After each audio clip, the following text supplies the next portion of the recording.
بدکاری کی روک تھام کے لیے زنا کی سزا بتائی، اور کوئی اگر کسی پر ویسے تہمت لگا دے اور اس کو ثابت نہ کر سکے تو یہ بھی ایک انسان کی توہین اور اس کی ذلت ہے، تو اس کے لیے بھی قانون بنا دیا کہ اس کو 80 درے مارے جائیں گے اگر وہ 4 گواہوں سے ثابت نہیں کر سکتے۔ یہ قوانین بنا کر جو حضرت عائشہ صدیقہ رضی اللہ عنہ پر منافقوں نے تہمت لگائی اس کا ذکر کیا اور ان کی صفائی بیان کر دی حضرت عائشہ صدیقہ۔ اگلی جو آیات ہیں وہ اسی کی بنیاد ہے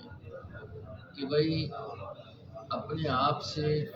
تہمت کو، اپنے آپ کو بچانے کے لیے ضرورت اس بات کی ہے کہ مرد و عورت جو ہے وہ اپنی آنکھوں میں حیا پیدا کریں، پردے کے اصول بیان کرتے ہیں، کیونکہ بے پردگی ہی زنا اور بدکاری اور اسی طریقے سے تہمت کا کیا بنتی ہے، سبب بنتی ہے۔ تو اب یہ آگے اللہ پاک نے اصول بیان کیا، کسی گھر کے اندر اگر تم جاتے ہو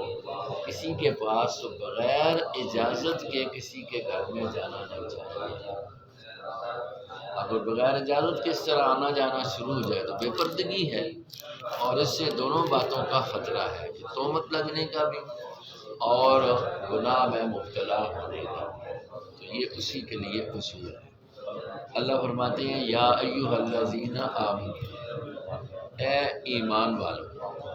لا تدخلوا بیوتا، مت تم داخل ہو بیوتاً گھروں میں، ایسے گھروں میں کہ غیر بیوتکم جو اپنے گھروں کے علاوہ،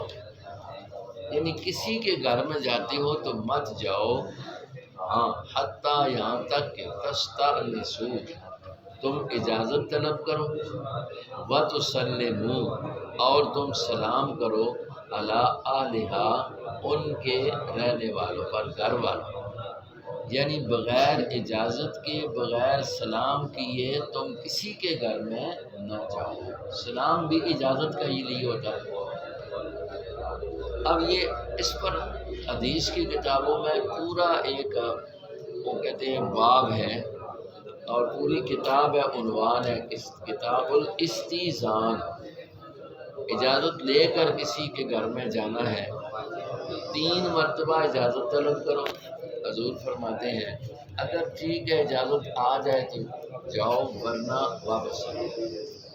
باہر کھڑے ہو 3 مرتبہ سلام کرو، اجازت آ جائے تو ٹھیک ہے، نہ آئے تو اس پر ناراض بھی نہ ہو، واپس ہو جاؤ کہ اجازت نہیں ہے تبھی ہے۔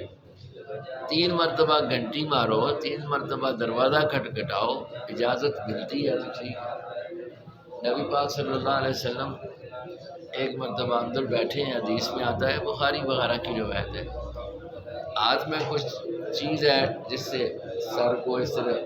کر رہے ہیں، تو ایک شخص نے اس طرح دروازے کی جو سوراخ ہوتا ہے، جیت ہوتی ہے، اس سے دیکھا، حضور علیہ السلام کی اس پر نگاہ پڑ گئی، پتہ لگ گیا کہ اس نے دیکھا ہے۔ آپ علیہ السلام فرماتے ہیں اگر مجھے پتہ ہوتا نا کہ اس نے دیکھا ہے تو میں اس کی آنکھ نکال دیتا، اس لیے پھر فرمایا اصل اجازت کیا ہے، آنکھ کا دیکھنا جو ہے اس کی اجازت ہے۔ میں کہا کرتا ہوں طلباء کو یہ حدیث پڑھاتے ہیں، میں کہا آج کل ہمارا ماحول ہے نا، ہم دروازہ کھول کے پلا چاہ کے آواں جی، تو یہ کیا اجازت ہوئی ہے، سب کچھ دیکھ لیا ہے تو اجازت تو اصل کیا ہے، آنکھ کی اجازت ہے۔ تو اس لیے حضور نے اس سے بھی منع کیا، اور قرآن کی یہی آیت کیا بنیادی ہے کہ کسی کے گھر میں بغیر اس کی اجازت کے، بغیر اس کے سلام کرنے کے تمہیں داخلے کی اجازت نہیں ہے۔ ذالکم خیر لکم، یہ تمہارے لیے بہتر ہے۔ دیکھا اللہ نے کہا یہ طریقہ، یہ اصول تمہارے لیے ہر لحاظ سے بہتر ہے، لعلکم تذکرون، تاکہ تم کیا کرو، سمجھو۔ اللہ نے اس لیے قانون بیان کیا۔ یہ سورۃ نور ہے نا، اس قوانین کی بنا پر چونکہ اس میں اللہ نے ایک تحفظ رکھا ہے۔ حضرت عمر فاروق رضی اللہ عنہ خصوصیت کے ساتھ کہا کرتے تھے کہ یہ سورت عورتوں کو پڑھاؤ، ان کو اس کو سیکھنا چاہیے، معنی اس کے، مطالب اس کے، تاکہ یہ مطلب ہے کہ اس کے جو پردے کے اور مسائل ہیں وہ اس پر عمل ہو سکے۔ فَإِن لَّمْ تَجِدُوا فِيهَا أَحَدًا، لیکن یہ ہے کہ اگر آپ کسی ایسی جگہ جاتے ہیں جہاں کوئی رہنے والا نہیں ہے اور وہاں آپ کا سامان ہے، آپ کا مطلب کام ہے ضروری، تو پھر تو اجازت کی نہیں ضرورت ہے، کس سے اجازت لیں گے؟ اس سے مراد وہ جگہ ہیں جو عمومی طور پر مثال مساجد ہے، تو یہاں مطلب یہ ہے کہ کوئی اس طرح کا رہنے والا نہیں، مسئلہ ہے کہ پردے کا ضرورت ہو اور آپ کا یہاں آنا ہے یہ ہے، تو اس وقت مطلب ہے اس میں آپ آ سکتے ہیں۔ سلام کا تو علیحدہ مسئلہ ہے کہ وہ اگر مسلمان بیٹھے ہیں تو سلام کرنا وہ علیحدہ ہے، لیکن یہ ہے کہ ایسی جگہوں میں بغیر اذن کے کس سے اجازت لیں وہ جا سکتے ہیں۔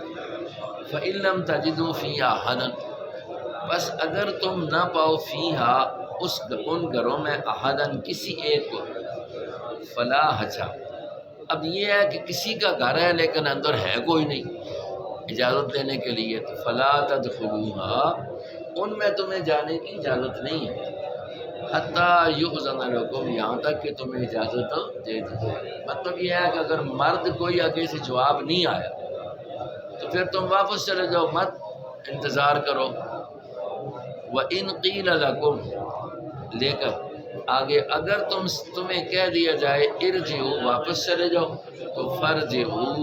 واپس چلے جاؤ، وَأَزْكَىٰ لَكُمْ،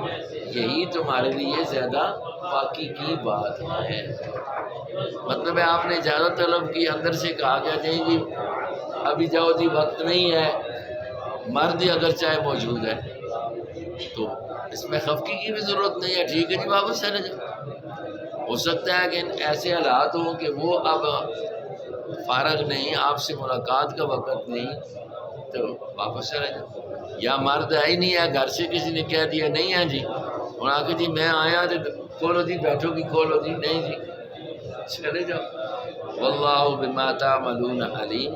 اور اللہ جو تم کرتے ہو نا علیم، اس کو جانتا ہے۔ لیس علیکم جناح، اب آگے دوسرے گھر جن میں کوئی آبادی نہیں، لیس علیکم، نہیں ہے تمہارے ذمہ جناح، کوئی گناہ، ان تدخلوا، اس بات میں کہ تم جاؤ داخل ہو، بیوتاً، ایسے گھر میں کہ غیر مسکونۃ،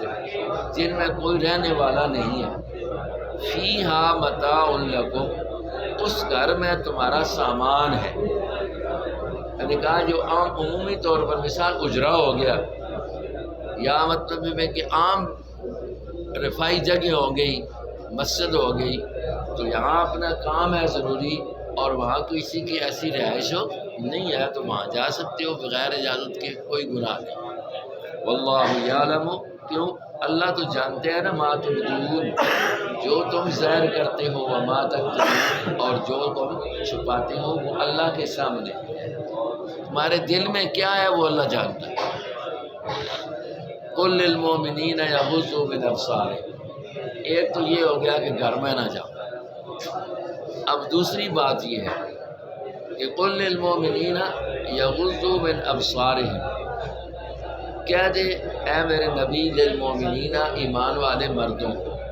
یغضوا من ابصارہم، وہ نیچا رکھیں اپنی آنکھوں کو، وَيَحْفَظُوا فُرُوجَهُمْ، اور حفاظت کریں فروجہم، اپنی شرمگاہوں کی، آنکھ کی بھی حفاظت کریں، غیر محرم پر نہ پڑے، اپنے شرم کی بھی کیا کریں، حفاظت کریں۔ ذالکم ازکیٰ لکم، یہ تمہارے لیے زیادہ ستھرائی کی بات ہے، پاکیزگی کی بات ہے۔ ان اللہ خبیر بما یصنعون، بے شک اللہ خبردار ہے بما، اس سے یصنعون جو تم جانتے ہو۔ کیا مطلب ہے؟ اللہ ہر آیت کے بعد، ہر حکم کے بعد اللہ جانتا ہے جو چھپاتے ہو، جو ظاہر کرتے ہو، جو دل میں رکھتے ہو، جو کر رہے ہو۔ مقصد یہ ہے کہ آنکھوں کے بارے میں کہہ دیا آنکھیں جھکاؤ، حدیث میں آتا ہے نا کہ اللہ تمہارے آنکھوں کے اشارے بھی جانتا ہے، سینے کی باتیں جانتا ہے تو وہ آنکھوں کے اشارے تو یقیناً جانتا ہے.